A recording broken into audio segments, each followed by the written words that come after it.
আওয়ামী লীগের ভোট পাওয়া নিশ্চিত করতে যাচ্ছে জামাত ইসলামী। জামাতের অসাধারণ রাজনীতি। অবাক হচ্ছেন যে এটা আবার কেমন কথা, যে আওয়ামী লীগের ভোট যেন জামাত পায়, এটা জামাত নিশ্চিত করবে। হ্যাঁ, এটা নিশ্চিত করবে, তবে কিভাবে? সম্পূর্ণ জায়েজ পদ্ধতিতে, উল্টাভাবে কেউ নেবেন না।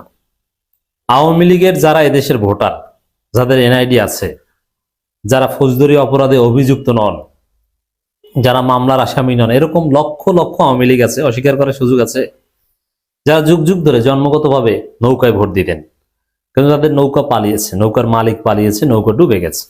আমি কিন্তু আওয়ামী লীগের অপরাধী নেতাদের কথা বলছি না, আওয়ামী লীগের সাধারণ ভোটারদের কথা বলছি। সাধারণ হিন্দু ভোটার, মুসলমানদেরও অনেকে যুগ যুগ ধরে আওয়ামী লীগে ভোট দিতেন। আওয়ামী লীগ তাদের আবেগ, গণহত্যা করতো আর যা করতো তাদের বিবেক কাজ করতো না, আবেগে হলো তারা নৌকাকে ভোট দিত। এরকম একটা ক্লাস আছে। এখন এরকম ক্লাস থাকলেও আপনি তো তাদেরকে ভোট দেওয়া থেকে বিরত রাখতে পারবেন না। আওয়ামী লীগের নেতাদের প্রার্থী হওয়া থেকে আমরা বিরত রাখবো, কিন্তু সাধারণ আওয়ামী লীগের ভোটাররা ভোট দিবেন। এই জন্য আওয়ামী লীগের ভোটারদের ভোটের প্রতি সবার আগ্রহ আছে। কিন্তু মজার বিষয়, এই ভোট জামাত পাবে, এবং এই ভোট পেতে, এই ভোট নিশ্চিত করতে জামাত অসাধারণ রাজনীতি করছে। সেটাই আজকে দেখাবো জামাত কি রাজনীতি করছে। দেখেন, জামাত ক্ষমতায় যাবে, এটা চূড়ান্ত কথা। আর ক্ষমতায় যাবে বলে, ক্ষমতায় যাওয়ার জন্য পারিপার্শ্বিক পরিস্থিতির যে হেল্প পাওয়া দরকার, এটা জামাত পাবে। অটো পাবে অনেক ক্ষেত্রে। এই জায়গায় দেখেন, আওয়ামী লীগের ভোট পাওয়ার জন্য বিএনপি পাগল কুত্তার মতো হয়ে গেছে, কিন্তু কোনো লাভ নাই, পাবে না। বিএনপি কি করছে আর জামাত কিভাবে ভোটটা নিশ্চিত করছে দেখেন।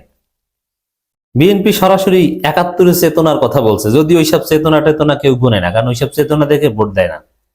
মানুষের দরকার রুটি রুজি, ভালো কর্মসংস্থান, নিরাপত্তা, ভালো চিকিৎসা।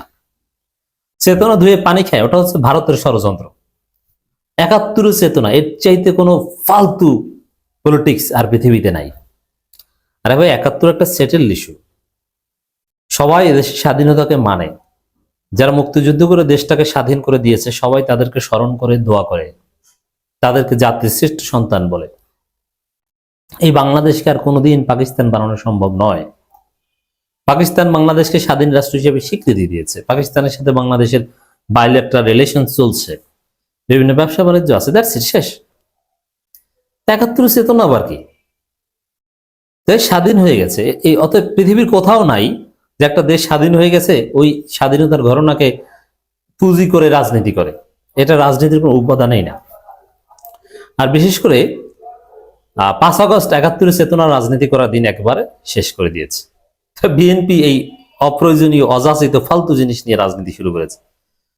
বিএনপি ভেবেছিল যে ৭১ চেতনার কথা বললে আওয়ামী লীগের লোকজন মনে হয় তাদেরকে ভোট দিবে।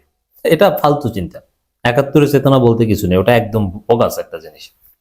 নাম্বার 1, মুক্তিযোদ্ধারা, তারা শ্রদ্ধার পাত্র, সব সরকার তাদেরকে শ্রদ্ধা করে। মুক্তিযোদ্ধাদের সবচেয়ে বেশি রেসপেক্ট করে জামাত ইসলামী। মুক্তিযোদ্ধা সন্তানদের বৃত্তি দেয়। মুক্তিযোদ্ধাদেরকে জামাত অন্তরে অন্তঃস্থল থেকে শ্রদ্ধা করে। কোনো হীনমন্যতা নাই, দিস ইজ ফাইনাল কথা। এবং অনেক মুক্তিযোদ্ধা জামাত করে, জামাতের নেতাদের মধ্যে মুক্তিযোদ্ধা আছে। মুক্তিযোদ্ধার সন্তানরা শিবিরের সাবেক কেন্দ্রীয় সভাপতি থেকে শুরু করে এমপি ক্যান্ডিডেট অনেক আছে। আমিরে জামাত নিজে শহীদ মুক্তিযোদ্ধা পরিবারের সন্তান। এরপরে আর কোনো কথা আছে? নাই। দর্শক, এই জায়গায়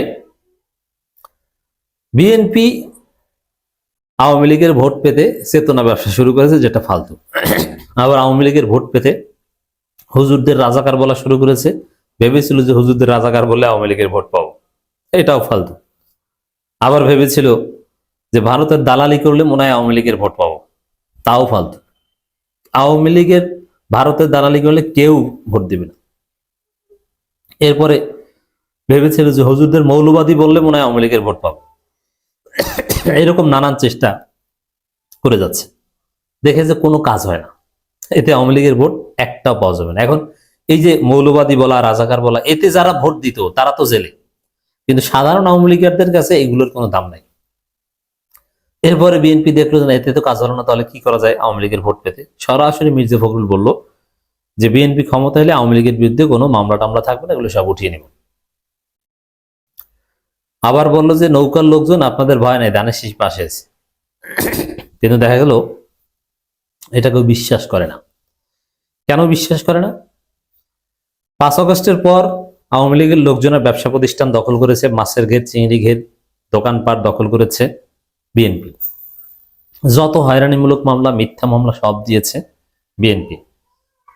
যত চাঁদাবাজি আওয়ামী লীগের লোকজনের থেকে করেছে, আওয়ামী লীগের লোকজন গার্লফ্রেন্ড ভাগিয়ে নেয়া, সব করেছে বিএনপি।